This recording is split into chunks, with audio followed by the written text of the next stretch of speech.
Kami persilahkan Pak Aceh. Halo, apakah Pak Aceh sudah bergabung bersama kami? Oke, saya dengar. Cuma saya dengar suara Ibu Rahma kecil sekali. Oh, kecil sekali ya Pak ya? Baik. Baik, Pak. Oke, saya bisa mulai ya Bu? Baik, silakan Bapak. Izin Bapak paparan langsung ya Pak ya, dengan Oke, menggunakan saya sendiri. akan. Baik. Oke. Baik. Bismillahirrahmanirrahim. Pak Aceh. Terima kasih. Ya. Bismillahirrahmanirrahim. Assalamualaikum warahmatullahi wabarakatuh. Selamat sore. Salam sejahtera untuk kita semua. Om Swastiastu, Namo Buddhaya, salam kebajikan. Yang saya hormati Ibu Profesor Dr. Anda Fatma Lestari, Ketua DRRC Universitas Indonesia. Yang kami hormati Laksamana Madya TNI Profesor Dr. Insinyur Amrullah Octavian, Rektor Universitas Pertahanan. Yang kami hormati Dr. Insinyur Rudianto selaku Direktur Utama Biro Klasifikasi Indonesia. Yang kami hormati Dr. Adi Suryanto, Ketua Lembaga Administrasi Negara. Tentu yang sangat saya hormati dan saya banggakan, Bapak Letnan Jenderal TNI Purnawirawan Dr. Honoris Causa Doni Monardo, mitra saya di Komisi 8 sebagai Kepala Badan Nasional Penanggulangan Bencana pada periode 2019-2021. Pak Doni, sudah lama kita tidak jumpa ya Pak Doni. Sehat selalu Pak Doni. Yang kami hormati juga Ibu Dr. Rahma Fitriati selaku inisiator acara ini. Dan tentu narasumber yang lain Bapak Yanuar Nugroho PhD yang hadir pada kesempatan ini, dan tentu Bapak Ibu sekalian para peserta webinar tentang experience based knowledge dalam mitigasi bencana di Indonesia. Pada kesempatan yang berbahagia ini, pertama tentu saya patut mengapresiasi kepada 3 universitas yang menyelenggarakan acara ini secara kolaboratif gitu, dan alhamdulillah tentu karena isu tentang bencana harus menjadi kesadaran kita semua, dan ketika perguruan tinggi memiliki kesadaran yang sangat tinggi terhadap isu bencana, tentu ini menjadi satu hal yang sangat penting dimiliki oleh semua kalangan, dan apa yang selalu digembor-gemborkan oleh Pak Jenderal Doni, pendekatan kita memang harus pendekatan pentahelik ya, dengan melibatkan berbagai pihak, termasuk perguruan tinggi di dalam proses penyelenggaraan kebencanaan yang ada di negara kita. Nah, sebetulnya tadi apa yang disampaikan oleh Pak Dr. Doni sudah cukup komprehensif. Saya hanya ingin menyampaikan beberapa hal yang terkait dengan beberapa isu ya, yang penting untuk saya sampaikan sebagai pimpinan Komisi 8 yang terkait dengan penyelenggaraan kebencanaan di negara kita. Soal potensi bencana yang dihadapi kita saat ini, tentu negara kita tadi disampaikan oleh Pak Jenderal Doni, merupakan negara yang memiliki potensi bencana yang sangat tinggi. Ada keuntungannya, tapi juga ada kelebihannya. Keuntungannya tentu negara kita merupakan negara yang paling subur gitu ya, tetapi kelebihannya ya kita harus punya pendekatan yang lebih meningkatkan kewaspadaan di dalam proses penanggulangan bencana kita. Nah, saya ingin memberikan catatan terhadap apa yang kita hadapi saat ini tentang penanggulangan bencana kita ya. Dari hasil pengamatan kami sebagai wakil rakyat yang memiliki tanggung jawab terkait dengan penanggulangan bencana di kita, harus diakui catatan kami pertama bahwa pendekatan penanganan bencana kita masih lebih mengedepankan responsif daripada mitigatif ya, atau mitigasi pendekatannya. Karena itu maka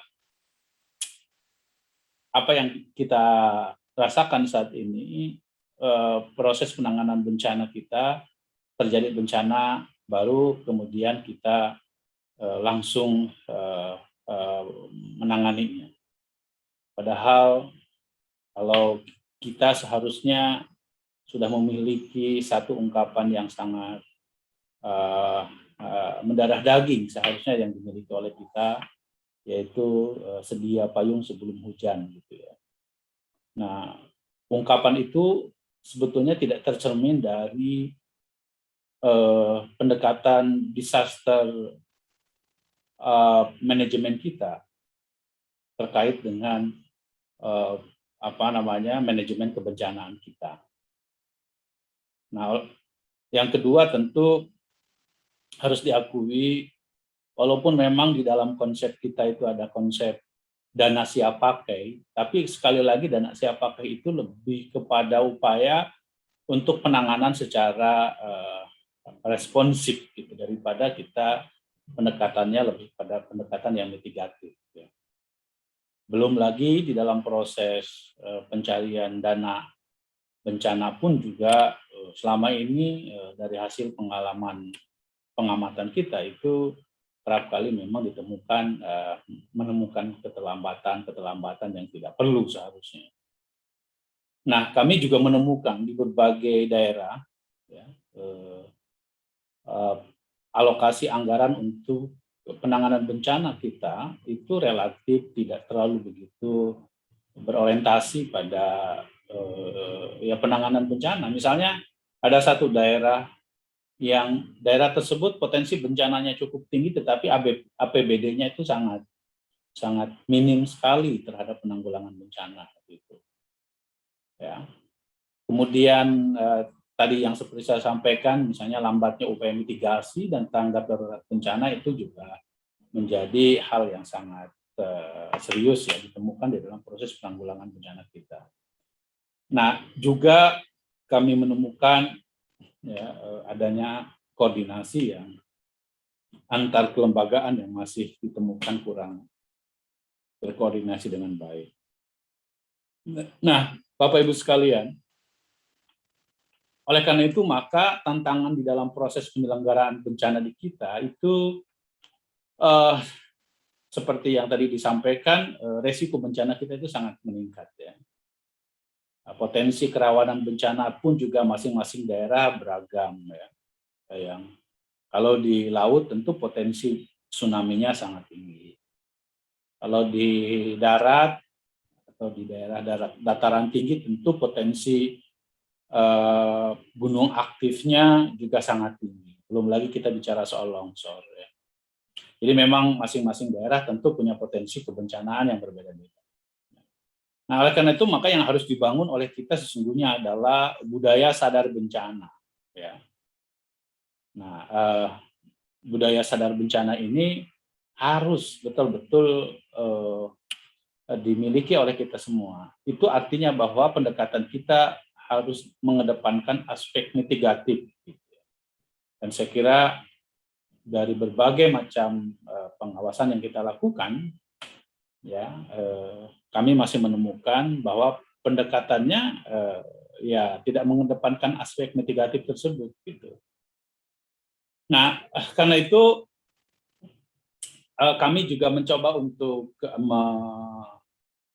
melakukan penyederhanaan dalam proses penyelenggaraan penanggulangan bencana. Kebetulan saya saat ini masih diberikan tugas untuk menjadi ketua panitia kerja revisi terhadap Undang-Undang Penanggulangan Bencana.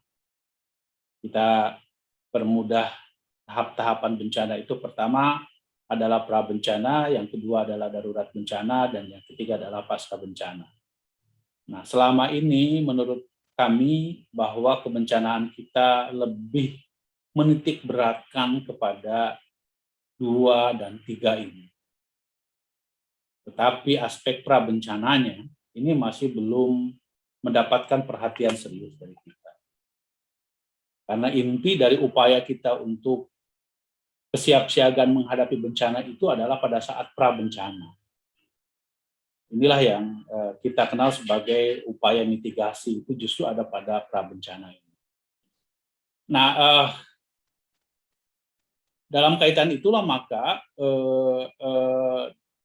pendekatan kita memang harus pendekatan pentahelik. Semua pihak harusnya memiliki tanggung jawab terhadap penyelenggaraan penanggulangan bencana. Ya. Kenapa semua pihak harus memiliki? Karena tidak ada yang tidak dapat menghindar dari bencana. Semua kementerian, semua lembaga, perguruan tinggi, civil society, masyarakat, saya kira harus terlibat di dalam proses penanggulangan bencana. Tinggal masalahnya adalah pada level apa kita bisa menempatkan diri dan memainkan peran di dalam konteks penyelenggaraan penanggulangan bencana tersebut. Ya. Dalam prabencana tentu ada pihak-pihak yang memang terlibat secara penuh sebagai leading sektornya. Selain BNPB, misalnya BMKB, BMKG. Saya kira itu penting sekali menempatkan BMKG sebagai pemberi informasi terkait dengan berbagai potensi-potensi kebencanaan. Dan saya kira masyarakat harus aware terhadap itu semua. Ya. Kementerian misalnya pendidikan dan kebudayaan juga penting untuk menjadi pihak yang terlibat di dalam proses prabencana ini. Dalam konteks misalnya pendidikan edukasi kebencanaan. Kita harus dorong di setiap sekolah memiliki kurikulum khusus terkait dengan kesiapan kita menghadapi bencana. Tergantung dari potensi kebencanaan di masing-masing daerah. Ya. Kemudian misalnya BPBD, Kementerian Dalam Negeri, riset dan lain-lain itu harus menjadi terlibat penuh di dalam proses prabencana. Nah, aspek mitigasi ini menjadi sangat penting untuk kita pastikan agar proses kebencanaan kita itu betul-betul dapat diantisipasi. Nah, tentu dalam konteks darurat bencana ini juga jelas saya kira ya, BNPB harus menjadi leading sektornya. Karena dalam situasi bencana tentu mesti ada komando yang memegang kendali ini. Nah, saya kira BNPB sebagai pelaksana ya, teknis dari proses komando bencana itu harus bisa mengkoordinasikan dengan pihak-pihak tertentu. Dan tentu pasca bencana di sini pun juga harus terlibat di dalamnya, misalnya Kementerian Sosial, PUPR, Pertanian, karena pemenuhan kebutuhan dasar, ya, dan lain-lain. Jadi persoalan bencana ini tidak bisa dilakukan hanya pada satu bidang saja atau satu kementerian saja atau satu badan, tetapi juga harus melibatkan berbagai lembaga-lembaga. Nah, karena itu berbagai persoalan dan tantangan dalam penyelenggaraan penanggulangan bencana itu menuntut adanya revisi terhadap undang-undang bencana ini. Nah, saya kira mungkin bagi Bapak Ibu sekalian yang selama ini bergerak di administrasi publik sudah sangat terbiasa ya dengan berbagai teori-teori ini. Saya tidak ingin menjelaskannya lebih lanjut. Nah, saya ingin mengelaborasi dari apa yang sedang kita susun bersama terkait dengan revisi Undang-Undang Penanggulangan Bencana. Ini undang-undang ini kami sampaikan kepada DPR di dalam rapat DPR pada saat Pak Jenderal Doni masih menjadi Kepala BNPB. Dan sampai saat ini kami memang masih mengalami kebuntuan dalam pembahasannya. Dari pihak pemerintah sendiri diwakili oleh Kementerian Sosial, ya, yaitu Ibu Risma sebagai Menteri Sosial.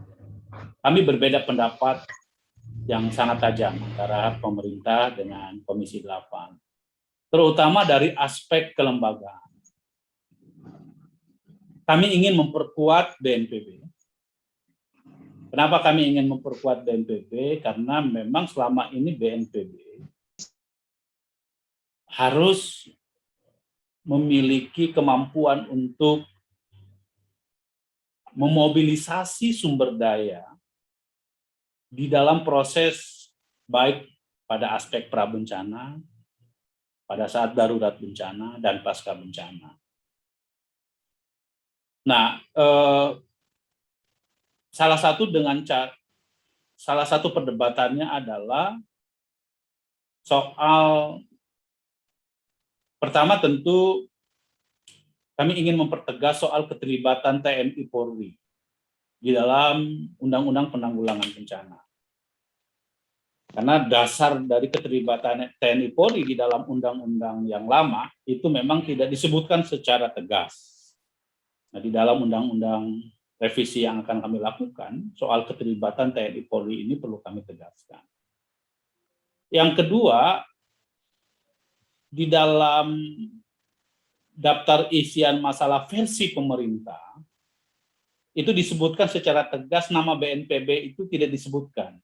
Jadi versi pemerintah itu disebutkan bahwa penanganan urusan bencana itu diselenggarakan oleh suatu badan. Jadi tidak menyebutkan secara eksplisit Badan Nasional Penanggulangan Bencana.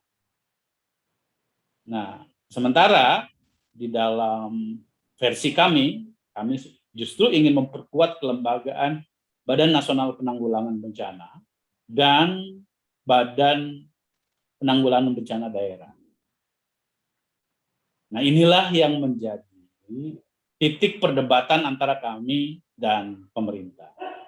Alasan pemerintah kenapa tidak mau menyebutkan BNPB, tetapi hanya menyebutkan badan, itu karena mereka berpendapat bahwa supaya ada fleksibilitas dari pemerintah untuk membuat penanganan bencana yang menjadi domainnya pemerintah. Tentu kami keberatan ya dengan sikap pemerintah tersebut. Kenapa? Karena penanganan bencana itu bukan hanya menjadi kewajiban pemerintah, tetapi ini adalah kewajiban negara. Karena itu keterlibatan berbagai pihak termasuk mempertegas soal peran BNPB itu harus dilaksanakan secara tegas. Yang kedua, ya, tentu kenapa kami ingin menegaskan keberadaan BNPB, tujuan utamanya tersebut adalah untuk mempercepat penyelenggaraan penanggulangan bencana dan memangkas alur birokrasi. Salah satunya adalah dengan cara kita membuat satker-satker BNPB ya, di beberapa wilayah agar proses koordinasi di dalam deteksi kebencanaan, di dalam proses tanggap darurat bencana, itu bisa dilakukan secara cepat.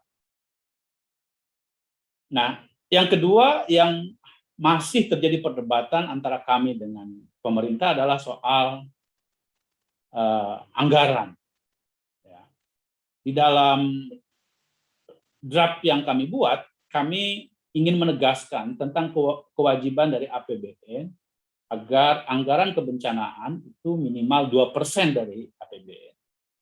Demikian pula dengan APBD. Hal tersebut sebagai langkah bagi kami agar kebijakan tentang penanggulangan bencana ini, kenapa APBD juga penting mempertegas tentang penanggulangan bencana, agar ini tidak hanya menjadi komitmen pemerintah pusat, tetapi juga pemerintah daerah penting untuk ditegaskan. Yang ketiga, di dalam revisi Undang-Undang Penanggulangan Bencana ini adalah aspek penyelenggaraan bencana kita. Yang awalnya tahapan penyelenggaraan kebencanaan kita sederhanakan tadi. Jadi ada pra-bencana, darurat bencana, dan pasca bencana. Ya. Yang keempat, kami ingin mendorong bahwa setiap program-program besar atau apalagi program-program yang kaitannya dengan misalnya infrastruktur, itu harus dilengkapi dengan dokumen analisis resiko bencana. Sehingga dengan demikian pemerintah dapat mengontrol langkah mitigasi bencana. Jadi saya kira banyak dari berbagai kebijakan-kebijakan kita, tadi gambaran yang disampaikan oleh Pak Jenderal Doni, jelas banyak kasus di mana berbagai program-program kita sama sekali tidak memperhatikan aspek dampak bencananya. Ya, akibat ulah tangan kita.